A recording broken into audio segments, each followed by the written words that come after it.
You're winning.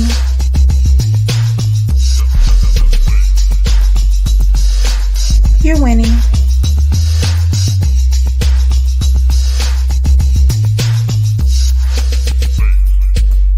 You're winning.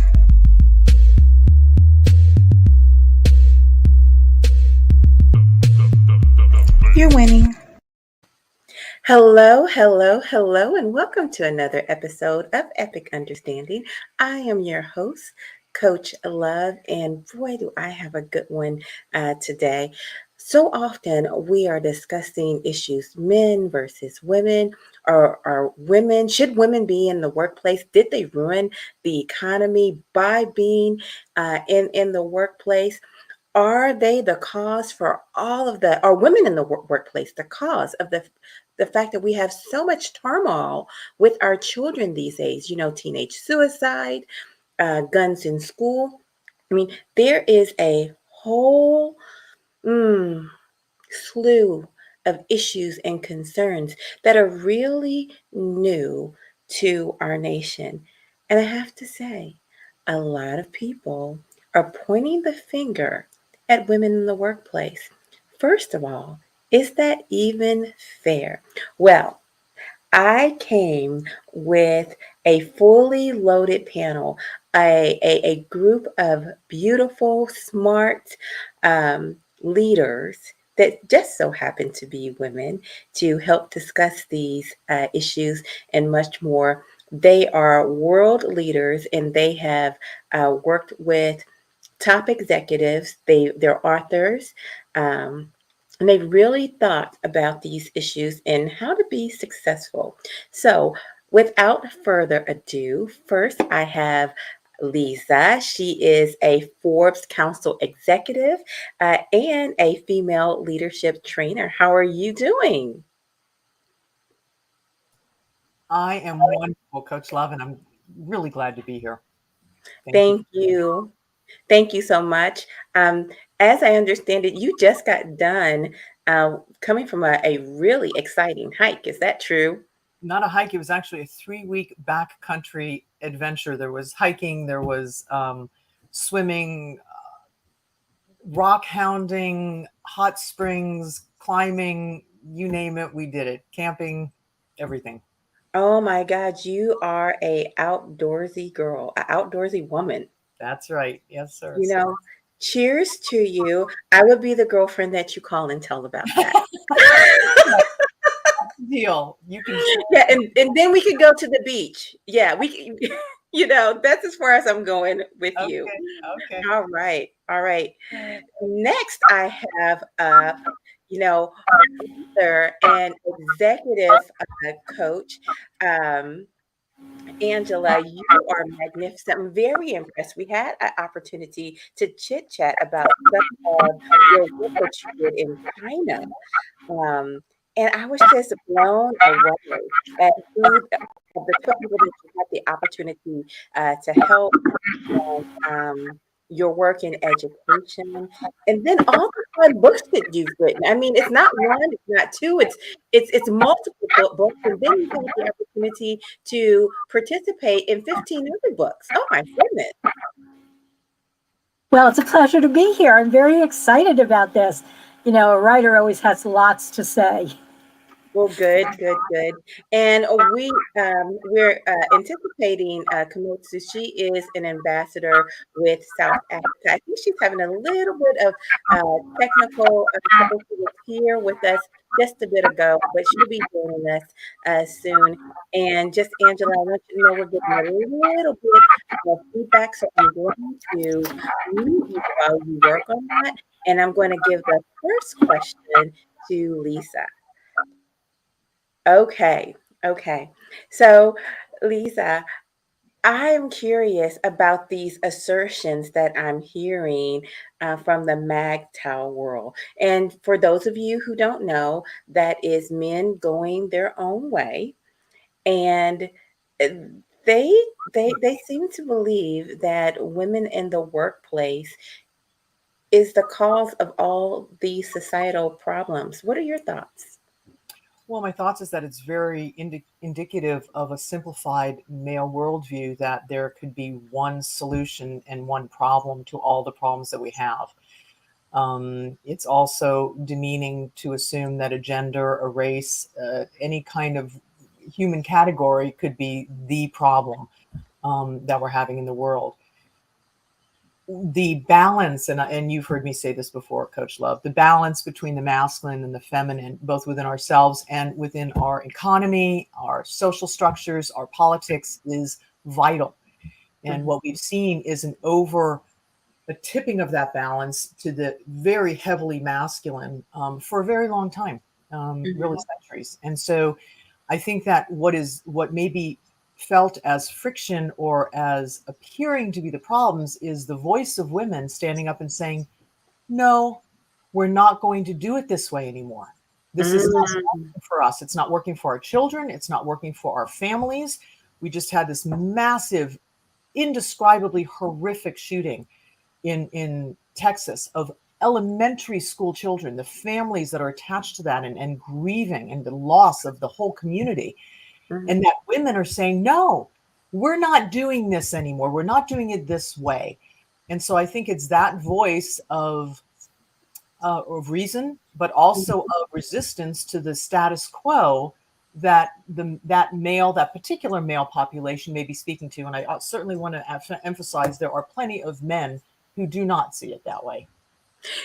Absolutely. And that is why I specifically, pointed out it is the MGTOW community where this is coming from. But men are going their own way because there's a frustration there. There is there's some concerns. They feel like there is nothing that they can do right. Their voice really can't be heard. Yes. This is what I know for sure. I know that when you ignore people's concerns, it only gets worse. And everything that they say isn't wrong, but they certainly take it too far. I want to see what Angela has to say. I'm going to take you off of mute, and hopefully the sound is good. All right. Okay, thank you. I totally agree with Leezá. And it's really interesting because women have been very powerful over the years, but silent. So a lot of times women have made great decisions in every aspect of life, but nobody knew it came from the woman. We always took that step back and let the man be the most important, let the man shine. But a lot of the ideas over the years came from women. And now we're getting to the point where we realize it's time to step up to the plate. It's time to have our voices heard publicly, not privately, not hiding in the background. And it's a tough transition. The men don't like it. And a lot of the women have to really put their own hands behind their own backs and push hard to be heard. It's not an easy process, but it's so important. It is so very important. And I think it's time. I think we need to get ready and work together and help each other make a difference in the world. We can't let this go on. All these horrific shootings. It was something like 288 shootings in the United States. In a year. In a year, correct. It is horrific. It is horrific. Can we really afford to lose all those children? Can we really afford to lose those teachers and, rescue workers and everybody? We can't. We can't. We need to stand up for the rights of everyone. Okay, so let me give you some pushback. A comment that I've heard made in various different ways is the reason for teen pregnancy going up, the reason for people having to take low-wage jobs, the reason for mass shootings such as this is because there's not enough nurturing in the home, and it is because both parents are working. and ultimately pointing the finger at women not being at home. What's the response to that? Who are you calling on? I was going to say, who do you Yes, want to hear from? Leezá. I want Leezá's turn. Leezá. So the accusation, the reasonable acknowledgement that children are not being parented well and are not being nurtured properly is indicative throughout our entire society. To hang that on one of the parents is rather unfortunate. If we look at it, what you will find proportionately throughout at least the population of the United States are single mothers. If anybody's doing their job of parenting, it's the mother. However, she's having to do both jobs within the house and also outside the house.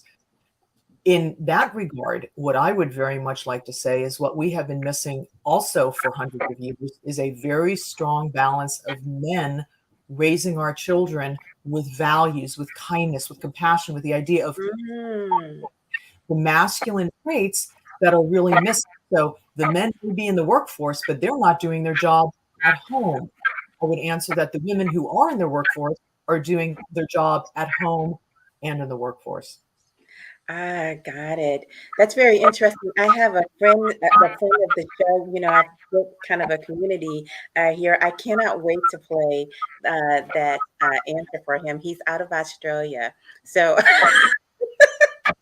that's going to be pretty good. Okay, Angela, I'm curious what you have to say about this. Um, we are having a shortage of milk, of baby formula in the US.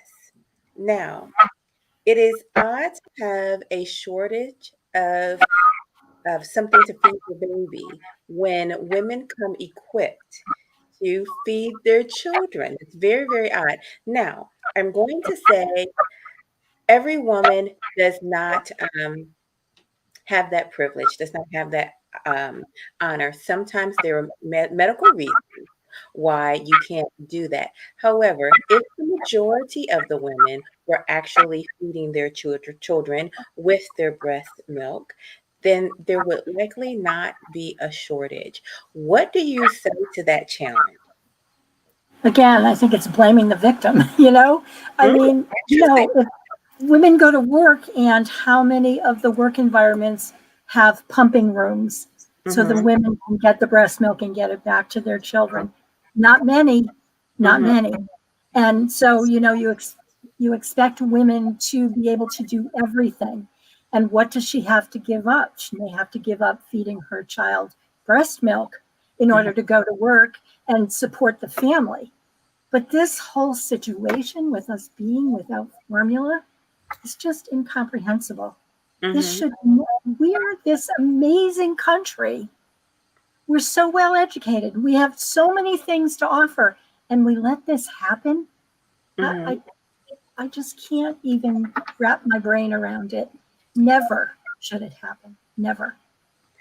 I'd like to add to that, if I may. Mm-hmm. So well put, Angela, and also what you also mentioned, Coach Love, that women come equipped with the ability to nurse our children. I mean, throughout the millennia, throughout human history, Mm-hmm. it wasn't baby formula, and there are people who foster, who adopt, and also have medical reasons that they cannot breastfeed their children. But the women who want to, the women Mm-hmm. who are called to that. I personally breastfed both of my children until they weaned themselves. Okay. In this society, in the Western culture now, I was lucky enough to be able to raise my children in Europe, Okay. and where that is the most natural thing in the world. But here, I was appalled to hear that in the United States Capitol building, in the Mm-hmm. rotunda, that a woman who was breastfeeding her child was asked to leave because it was indecent. Mm. Now, you have to think it's indecent to feed a child, but carrying guns or doing other things, some of the things you watch on television, that's not indecent. But Wow. taking a child's needs in a public place, Mm. they're calling that indecent. For me, that is so absolutely contradictory and an indicator of why things are as imbalanced as they are. And men do not have to hide. We've helped raise them to be as disconnected as they are. from women and from the families. We are all part of the same system. We all have to work together to bring that together again. But if women were really honored for their role, for their abilities, and for our feminine gifts, just like men have their gifts, if we were honored for that within our society, we'd have a very different situation, including if we had a loss of formula breast milk, formula milk for infants on the market. I think that's so. Go ahead. I may add one thing. You know, back in the days where there was no formula, there were nursemaids who didn't have, you know, maybe they had a child and they had a lot of milk, and they would also feed somebody else's child. That's right. We've given up all of that. You know, that is a really good point. That is really good. Formula hasn't been around that long. That's right. You know, women have been feeding their babies, and their neighbors have been helping them, and their friends have been helping them. And we can actually, and I don't know the history on this, but you bring up such an excellent point, Angela, because I think it was Nestle, some large corporation pushed formula milk in the 1960s that it was better for your child than the milk the mother could produce. So there was an economic, capitalistic push behind that. And again, there was not the honoring of the most nutrient-rich formula for any human is the mother's milk. It just is. I mean, that's scientifically proven. They can't recreate that in a laboratory. So that we're even in this pickle comes from an economy that was wanting to drive a completely new product because it was in the interest of moneymakers. So capitalism did this. Is that what we're saying? I don't know if you can make it that simple, but it certainly was the engine that generated formula and that also pushed it. And it was also a relief for women who had infants and perhaps didn't have access to a wet nurse or had difficulty paying for, you know, other foods for their infants. So it's not that there perhaps wasn't a need, but that women were told this is better for your child than what you yourself are producing is not only an insult to the natural cycle of life, but it was generated and propagated by capitalism, by the money-making machine. That's my opinion anyway. Wow, very powerful. I'm so glad you brought that up. I wanted to highlight the fact that Khomotšo has said that she's had a power failure. And so I don't know if she'll be able to join us. I just want to say I appreciate all the effort. She has a beautiful perspective. She's in South Africa, and she really helps women.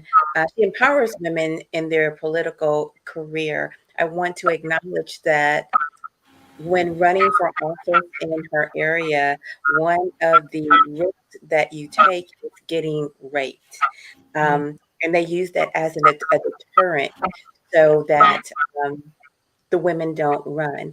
And she is bravely empowering women to run and fighting that battle together. So that's just a piece of what we're missing. We're missing that bit of perspective, but I really do hope to have her back soon. My last bit here is what I'm really taking from it is that, number one, there was a corporate push for us not to use breast milk. Then there was a perversion of feeding children in public or what have you. And it's just, and then there's nowhere provided in general for women to safely provide this nutrition for their children. And then we got rid of the partnership between women, to foster this process. So we broke the bond. We've broken the community bond. And it's unfortunate Khomotšo cannot be with us because I've heard her speak about the fact that I think she knows no woman who has not been raped. Right. And it's mind-blowing. And I think that the sexualization or the objectification of women as a sexual object has played a part in the beautiful word perversion of women breastfeeding their children, because breasts are seen as a sexual organ rather than a natural organ for taking care of the perpetuation of life, without which none of us would actually be here. Right. Absolutely. Absolutely. So we're going to move on to the next question, and it is about the pay gap between men and women. First of all, Angela, does the pay gap actually exist? It absolutely exists. There's no doubt about that. Women are paid far less. I don't have the actual statistics, but they're paid far less than men. And Okay. I want to talk a little bit about the different philosophies of men and women. You know, men ask for raises 8 times more often than women do. So if we're not going to step up and say, look at the year I've had, I feel like it's time for me to be paid at a higher level. And Tori Johnson, who started an organization called Women for Hire, I used to do a lot of keynote speaking at the big career fairs. So she decided to have a survey. And she set up in a hotel room and had a little conference room. And everybody that went by, men and women, she would say to them, will you come and take our survey? And if you complete the survey, we'll give you $5 or $10. Okay. So people would go in. And when the men would go in and they'd complete the survey, Tori would hand them $5. And what would the men say? Where's my pen? Yeah. Where's my pen? When the women would go in and complete the survey, Tori would hand them $5 and the women would say, thank you. Of course. We have to stand up for ourselves. We can be furious about the glass ceiling, but if we're never going to push it away, if we're never going to promote ourselves, that glass ceiling's always going to be there. Your supervisor's not going to just hand you money. You need to say, look at what I've done. And that's something men are much more comfortable doing. And we need to get to that point where we're more comfortable saying, this is what I'm worth. And I know a lot of motivational speakers, and sometimes they'll complain, well, I want to do a speech for $5,000 and nobody will hire me. And the answer is charge 10. Because the minute they think you're worth 10,000, they want you. If they think you're worth 5, they don't want you. So we need to get that mindset. We need to be proud of what we do, but we also need to push ourselves and say, hey, I am worth this. I am worth this. Not stand in the background anymore. That's excellent. I am going to say that it's simply a double pane glass. Absolutely. There's the one that we put on ourselves, and there's the one that exists in the atmosphere. Leezá, you really attack this with your professionals, and you really coach them through this particular idea. Talk to us about that. Yes, thank you. So in the core female leadership program that I do in companies, I deal with executive women who have achieved a level of excellence in their profession that has gained them roles that are high up on the corporate structure. And yet, exactly what you were talking to, Angela, the belief, it's not even a belief. It's like the fish in water. You say, fish, how's the water? What water? When I work with these women and I speak with them about their value, they're like, well, what are you talking about? It's the first step. It has to come into their awareness that they are of value, that there is no number 1 men, number 2 women. There's no 1 and 2. There are people who are incredibly valuable. We all are. And some have different roles. Some have different gifts. And everybody should be paid according to their gifts and contribution, not according to any other characteristics. And so to help women understand that is actually, it's a frightening experience for women, because there's almost this sense of, and this comes from when we were little girls, and we don't need to go into psychology, although we could certainly do that. And I do a lot with behavioral psychology, but we carry with us that idea of, oh, is that okay? Can I do what my brother does? Can I do it if my dad says okay, it's okay? because that male authority is to protect us and take care of us. It wasn't there to dominate us. But in most of our experiences, it did dominate. I know I was told I didn't know what I was talking about. And I was in my mid-30s before I really sat down and I thought, wait a minute, if I'm talking, I have to know what I'm talking about. Like, I'm the one talking, right? And that sounds ridiculous now. For decades, I thought I didn't know what I was talking about every time I opened my mouth.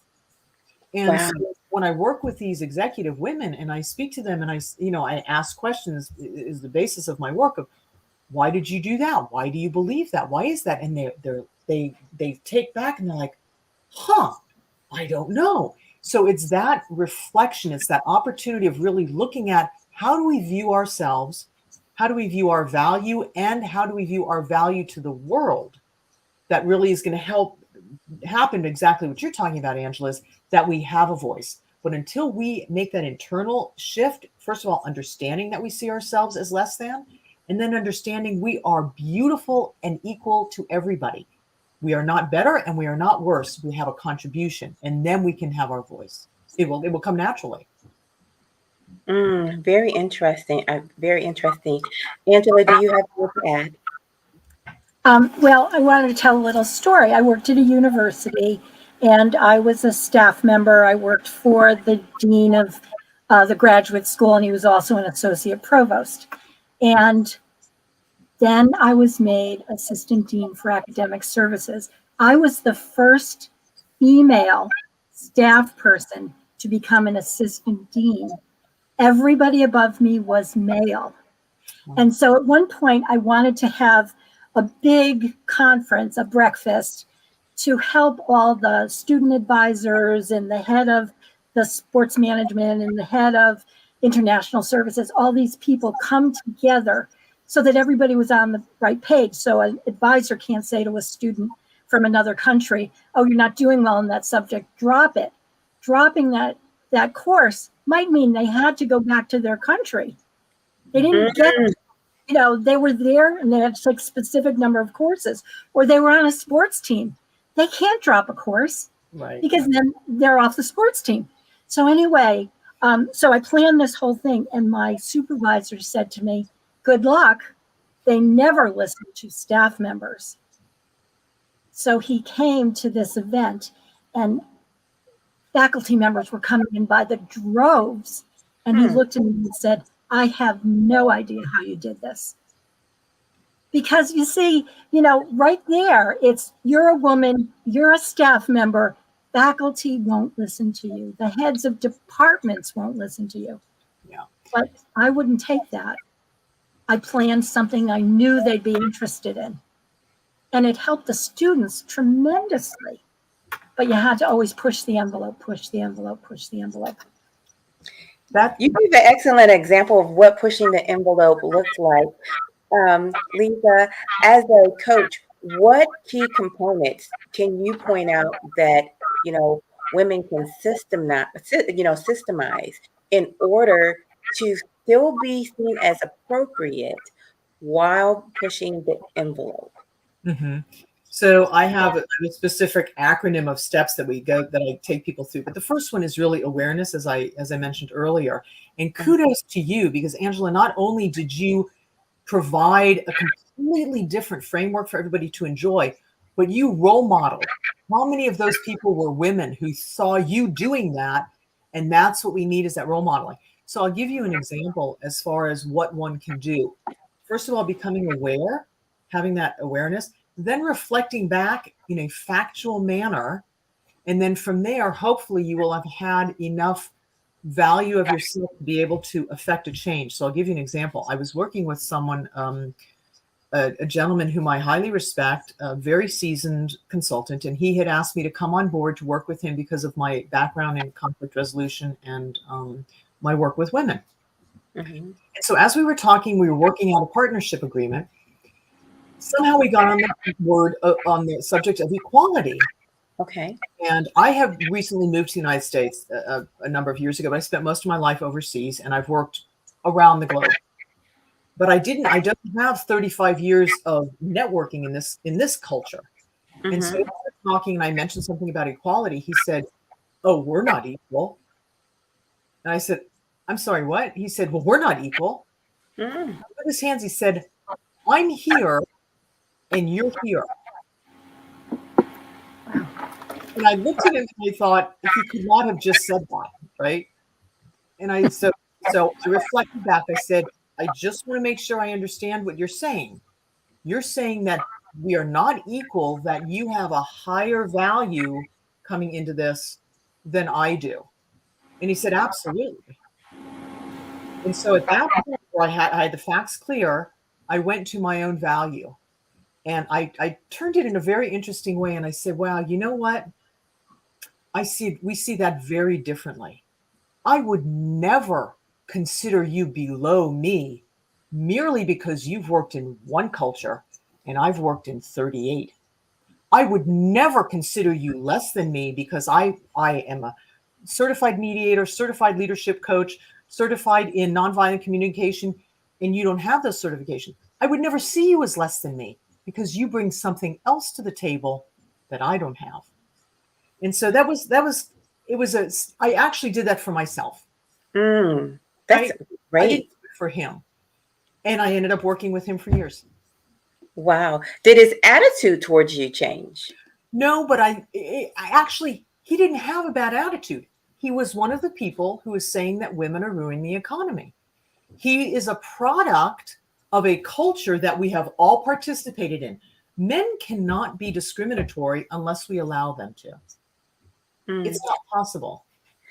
You know, Leezá and Angela, I have to say, when someone made that argument towards me, I was flabbergasted. I said, what? It sounds so bizarre to me. Why would you say that? But after listening to him, he went step by step, point by point, and he was convinced, you know.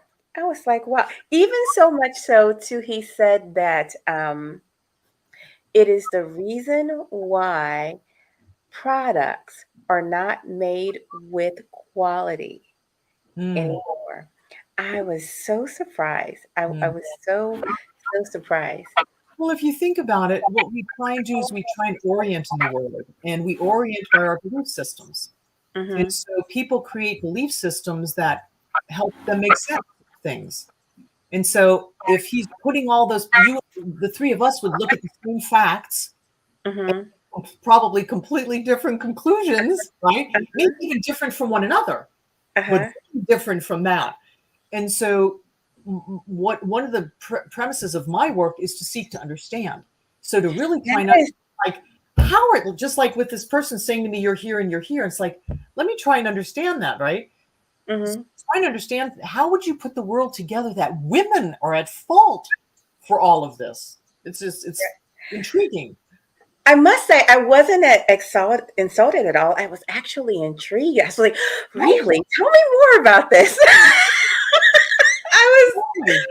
I was so absolutely intrigued with the idea because I had never been exposed to that kind of thinking. And I don't know, I found it odd, interesting. You know, odd but interesting. So you're working out these details with your clients. Both of you guys are executive coaching. I'm curious, Angela, you received pushback, okay, when you were making these changes. How did you deal with the naysayers? Because that is, I mean, that is difficult in itself. Because it's not like you do this in an empowering bubble and people are trying to see the wind beneath your wings. There are people saying, who does she think she is? And she doesn't know what she's doing. This is stupid. This is a waste of our time. So the whole time you're trying to lift everyone up, people are clawing at you and literally trying to pull you down. What do you do to navigate through those situations? Well, I think for me, I always tried to do something in a way they had never seen it before. And I got a lot of respect for people. I ran the commencements and the convocations. I ran registration for students. But the one thing that happened was at that time, all of the upper echelon were male. I needed to learn how to approach them. So, for example, I'm a chatty Cathy. I'm a very extroverted person. And I'd send them these emails about what we were going to do next and how we were going to do it. I'd get no response. And I thought, let me try another approach. I sent them emails with a bulleted list, very simple. And they could put yes, no, not now, right? I needed to learn to talk with them. And all of these things I did earned me so much respect that the provost at the time would call me in his office and say, what do you think I should do about this? And what do you think I should do about that? And I'm not telling the story to puff myself up, but I want to tell you what happened. I went through and I highlighted every single woman that had been there in a director's role for 20 years, 25 years, and never could move up. And he listened to me, and I talked to him about their value. And right after that, they all started getting promoted. Wow. And I never told anybody there, never, because that's what women can do for each other. Right. You need to promote other women without needing glory yourself, right? And I took a course one time from this woman that said, when you're in an organization, the benefits you should fight the loudest for are the ones you don't need. I am 74 years old. I don't need maternity benefits. If I'm in an organization, I should be fighting for maternity benefits and paternity benefits because I don't need it. I don't get anything out of it. And they'll listen to me and they'll say, it must be right. Because look at this woman who doesn't need it, fighting so hard for it. And that's what we need to change our mind about. It's not just, getting out there and screaming for this and screaming for that, screaming for things that just benefit us. We need to talk about things that have nothing to do with us, that don't benefit us, but are so important to raise up the value of women in the workplace. So I think it's part of what we need to do. And we need to hear that. That's why I want to say this to this forum, because we need to hear that we can do so much for other women in a very subtle way. We don't have to call attention to ourselves. We don't have to just promote ourselves, but we can get the word out about how wonderful Leezá is, how wonderful Coach Love is. You promote other people, and people, it's like the best referral in the world. That's what we need to practice doing. Look at people look at women that are of value, and talk about them, promote them, so other people look at them. Awesome. I just want to first point out, because I was just so stunned, you're 74. Oh my goodness. You must use the same lotion as Cher. Good God. Gorgeous. Simply gorgeous. My goodness. My goodness. My goodness. But create a life you love. Create a life you love, and you will always look wonderful, and you'll feel wonderful. Excellent. It's so beautiful. But I also want to highlight that you made a change. You assessed the situation. You didn't say, these men aren't listening to me. You said, right. And go complain about it. You said, I'm not getting the response I want. What can I do differently? And then you made a course correction. You made an edit. Okay. And then you started getting the response you wanted. That should be your first step, because yes, they may not be accustomed to communicating the way you are comfortable communicating. However, they already have a system. So you need to fit into their style. Okay. That may not feel fair, but it is the best way to move forward. Well, you're not shortchanging yourself at all. you're just recrafting the communication. You're not really minimizing who you are. Right. I don't look at it as minimizing. If I was trying to unscrew something, okay, and the tool that I was using didn't work, I wouldn't say, oh no, I'm changing myself because I have to get a different tool. I just simply go in the toolbox and I'd say, oh, perhaps this one would work. And that's what you did. We don't start blaming the object that, is not adjusting just because we don't have the right tool at the time. And I just love the way that you adjusted your thinking and used a different tool so you could get better results. What are your thoughts on this, Leezá? I'd like to first of all just say you rock, Angela. Yeah, you so rock, and for so many reasons. I'm only going to pick out two. One of them is that you chose to take the facts of all of these women who had not been promoted for reasons we all understand and lay them out in such a way that you highlighted their value. You did not accentuate that they weren't promoted. You accentuated the fact that all of this value was missing at the university because golly jeepers, someone's not been paying attention. Oopsie. So really wonderful, that first of all. And secondly, everything has a flip side, right? And one of the most beautiful things about women is when we support each other. One of the most complicated, difficult things about women is when we don't support each other. And that idea of competition. And what you're speaking to with such elegance and non-judgment and goodness is we rise. When the water rises, all the ships rise, right?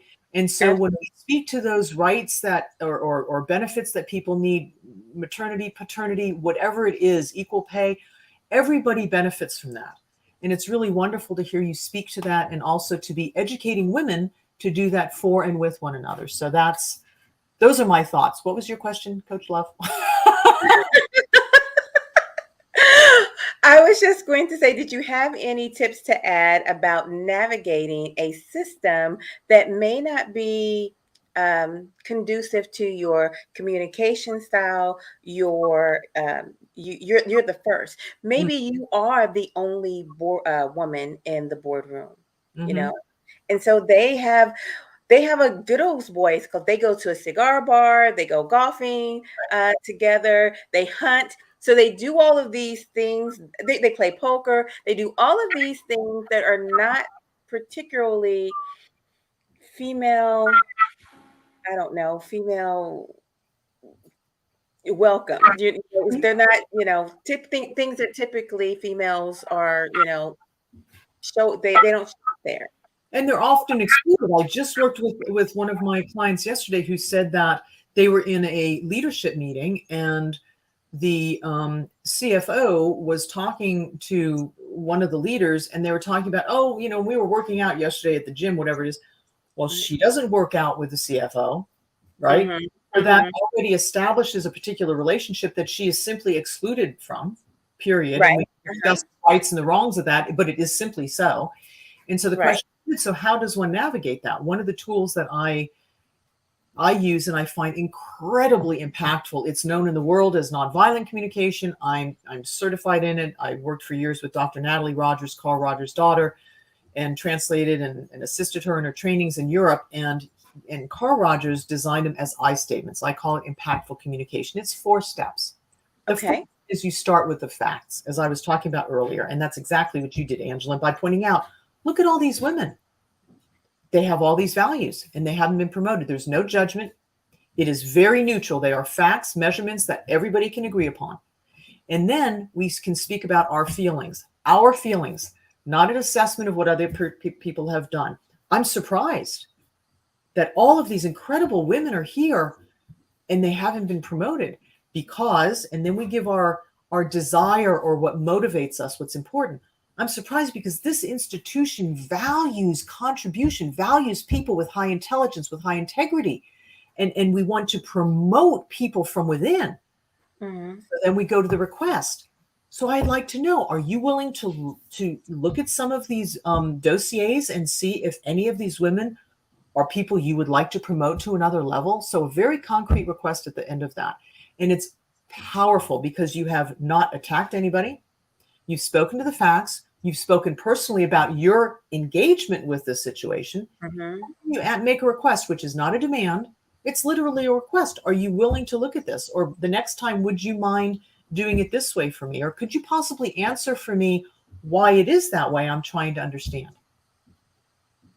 Wow. Wonderful, wonderful. That is just excellent. That is just excellent. We are, coming down towards the end of the interview time, and I want to make sure that I get this out here. It's a tough subject, but I want you to know I'm not asking whether you're pro or you're con.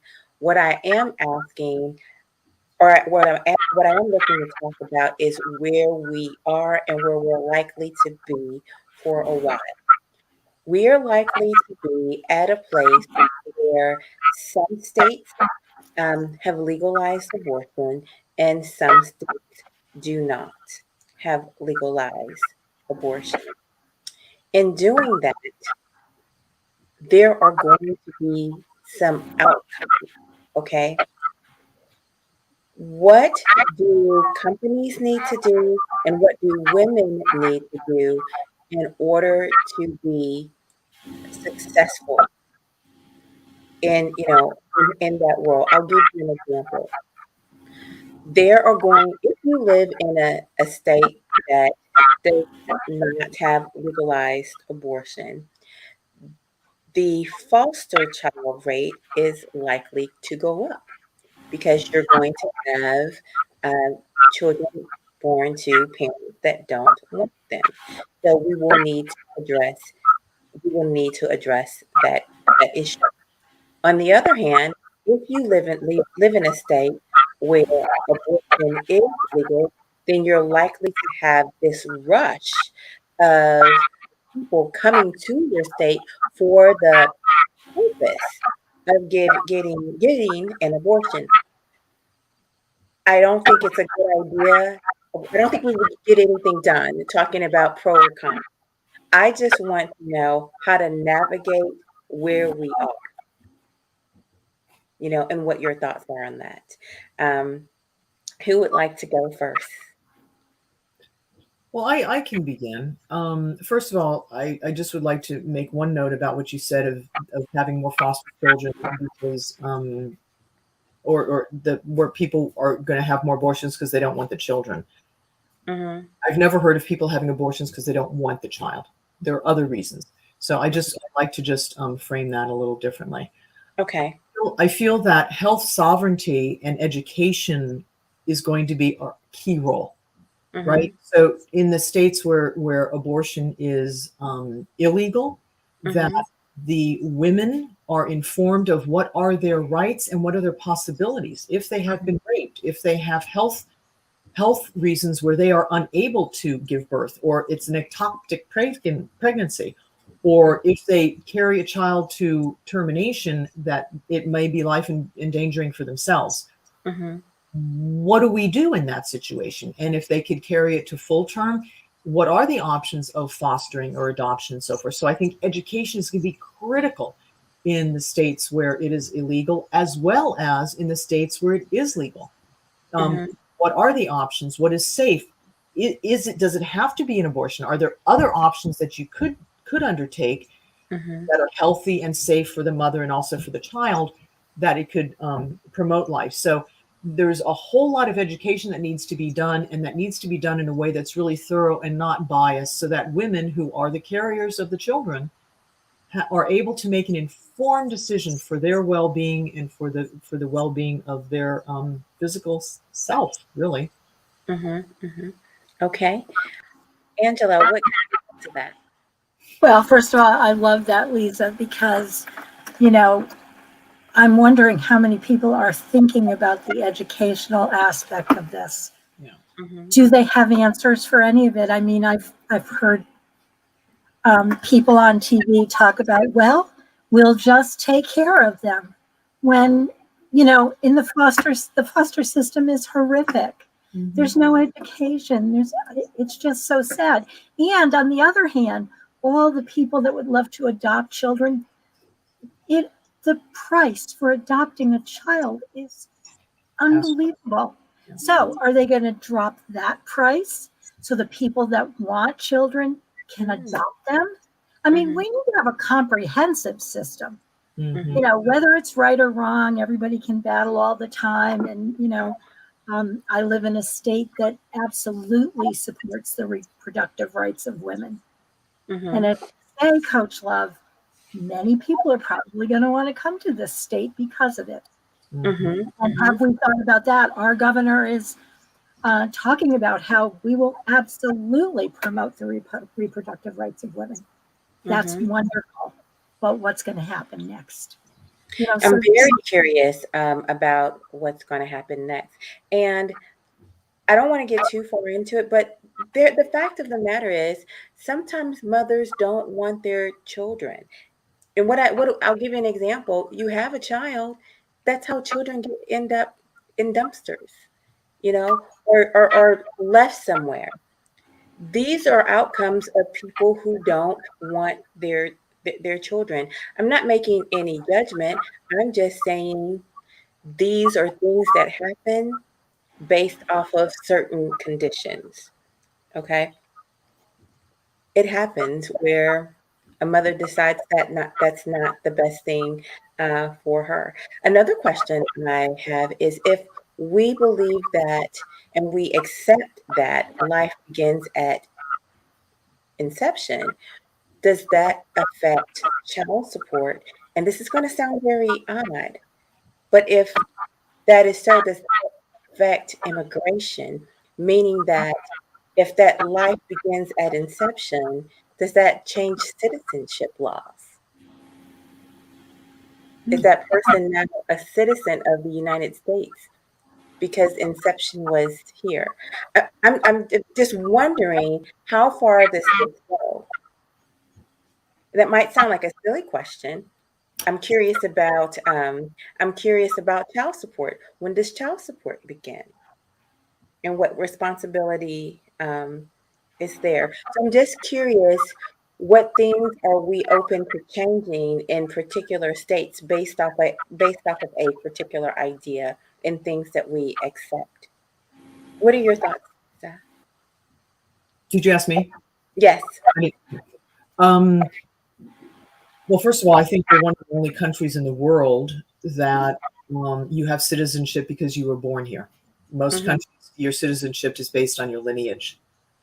So I really can't speak to that. I'm guessing it's probably going to be birth, but I don't know about that.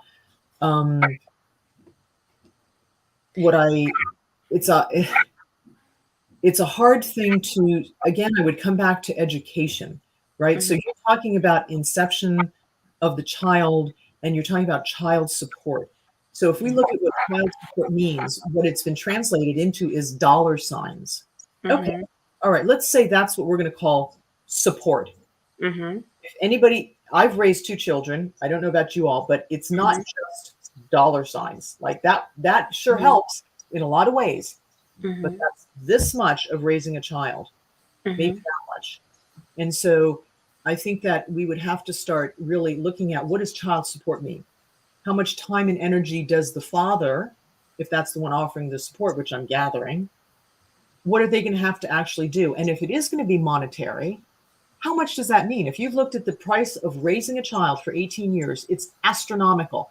I don't believe that what they are saying is child support is going to cover even a minuscule amount of that, which is why we have women working in the home with their children and families and in the workplace outside of the home. So if we're going to be setting up a system that sounds really super simple of, well, we'll just have people have children and then we'll offer child support and so forth.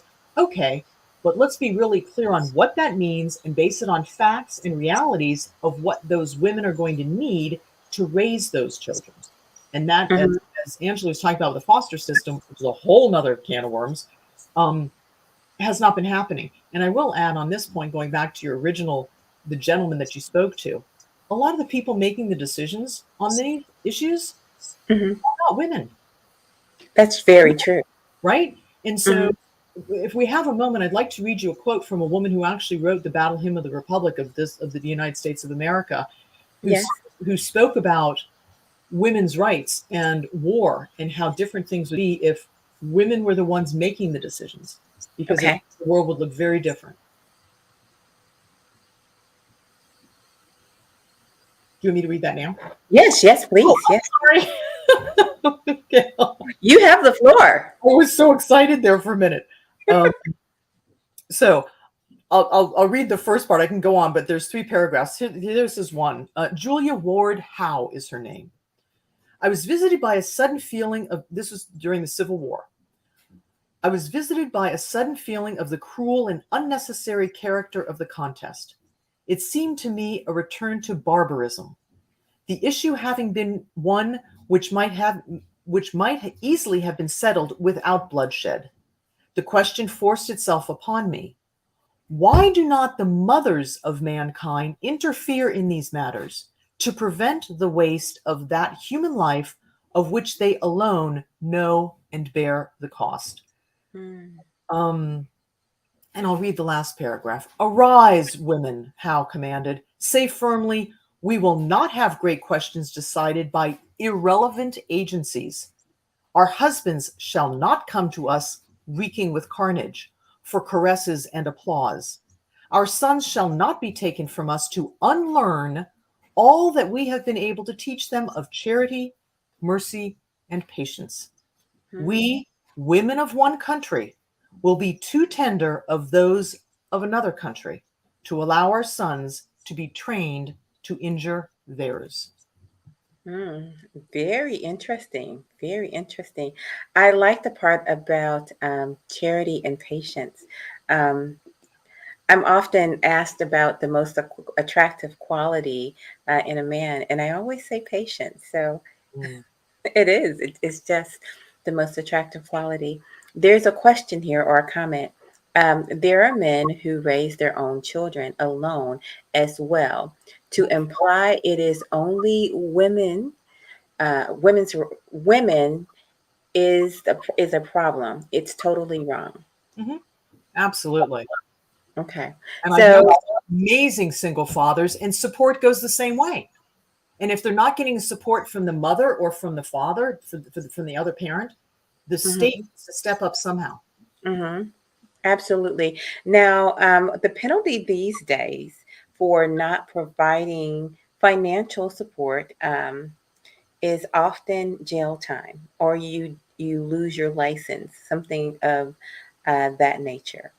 So we got some big hurdles to climb and to figure out. Angela, I would love to hear final words, a closing thought from you. I know that you're doing some magnificent work. Let's hear about it.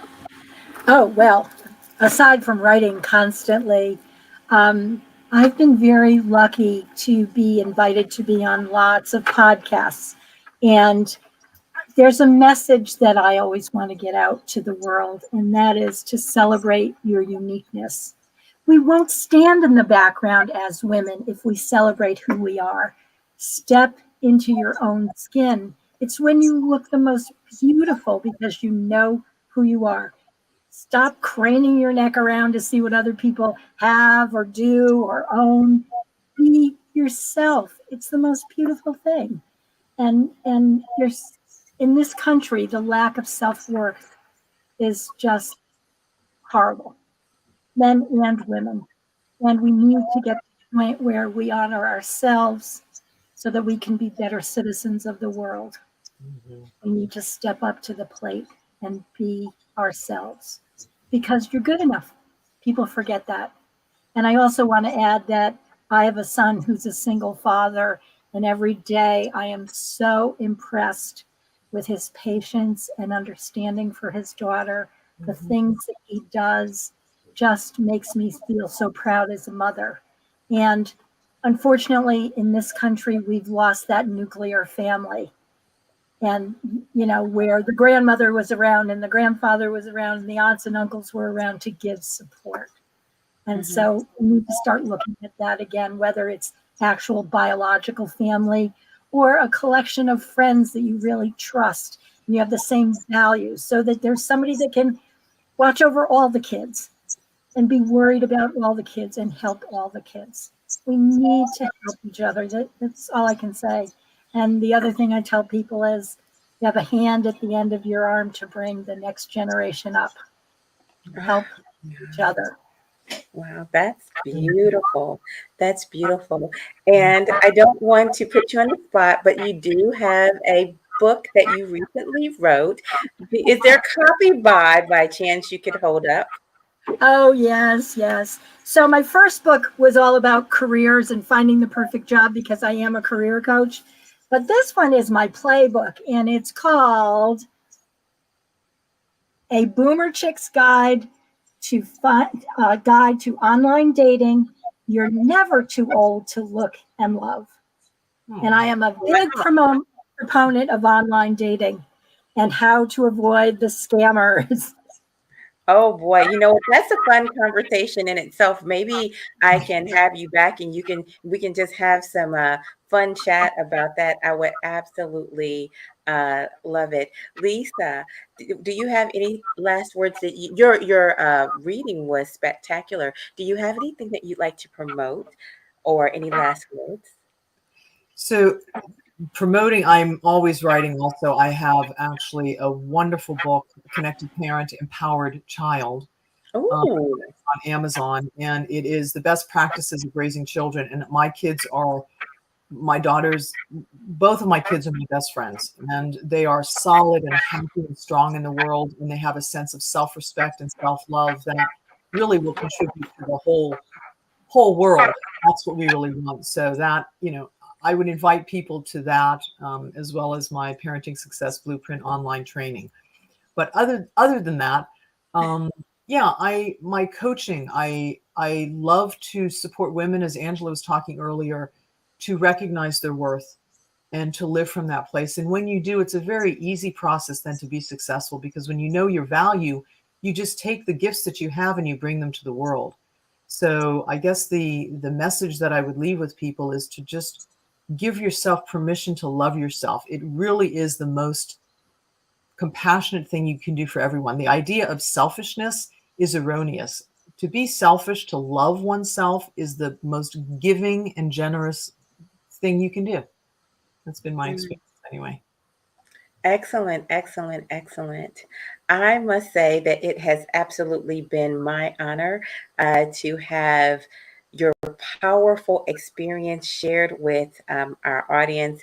My final words are, the best thing that we can do is seek to understand, then be understood. And these are the famous words of Stephen Covey. So hence epic understanding. And I will simply say bye-bye for now. Thank you. Thank you. Bye-bye.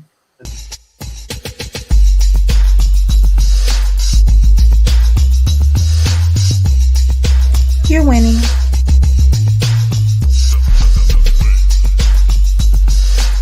You're winning.